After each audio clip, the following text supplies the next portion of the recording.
Berikutnya, polisi menangkap dalang penculikan dan juga perampokan pengemudi taksi online. Seorang pengusaha dan 3 orang karyawannya ditangkap di sebuah hotel di kawasan Jakarta. Sementara di Jambi, polisi yang menangkap buron kasus perampokan malah diteriaki sebagai maling dan dilempari batu oleh keluarga tersangka.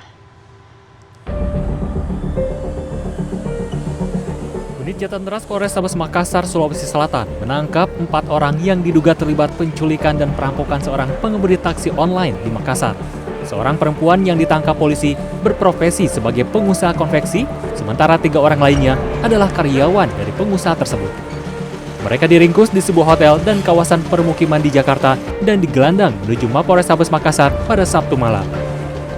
Menurut keterangan Kanit Jatan Ras Polrestabes Makassar, Ibtu Afi Abrianto, otak dari aksi kejahatan tersebut adalah sang pengusaha konveksi. Ia meminta ketiga karyawannya pergi ke Makassar untuk mencari eksekutor penculikan dan perampokan. Imbalan uang senilai 70 juta rupiah pun digelontorkan sang pengusaha agar rencana tersebut berjalan mulus. Aksi para tersangka terbilang sadis. Selain dirampas mobilnya, korban juga dianiaya dan dibuang ke wilayah Provinsi Gorontalo. Kasus perampokan dan penculikan ini terjadi pada 6 hingga 16 Agustus lalu. Polisi telah membekuk 7 pelaku yang terkait aksi penculikan dan perampokan tersebut. Polisi saat ini masih memeriksa para tersangka untuk menguak motif dari aksi kriminal ini. Di mana 4 orang ini salah satunya perempuan yang merupakan otak dari aksi dari keseluruhan yang telah kami amankan. Untuk yang laki-laki berperan sebagai anak buah dari si perempuan, di mana dia adalah staf dari perusahaannya yang dia punya. Jadi si laki-laki ini mencari orang yang berada di Makassar untuk melakukan aksi.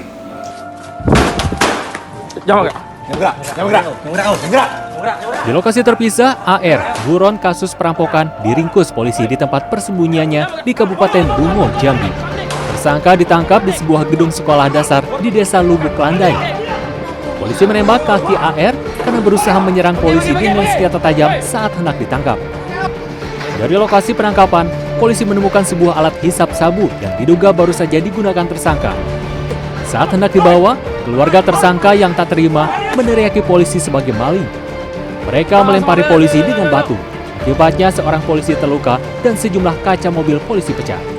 Pelaku pada saat itu adalah membuntuti si korban dengan motor dan memepet korban, terus mengambil kunci motor korban pada saat berjalan. Saat itu motor korban terhenti dan pada saat itu si korban diancam dengan menggunakan senjata tajam. AR menjadi buronan polisi setelah merampok seorang pengendara sepeda motor pada Desember 2020. Saat itu AR beraksi bersama seorang temannya yang lebih dulu ditangkap polisi. Dalam aksi begalnya, tersangka terkenal sadis karena kerap melukai korbannya. Tim Liputan CNN Indonesia.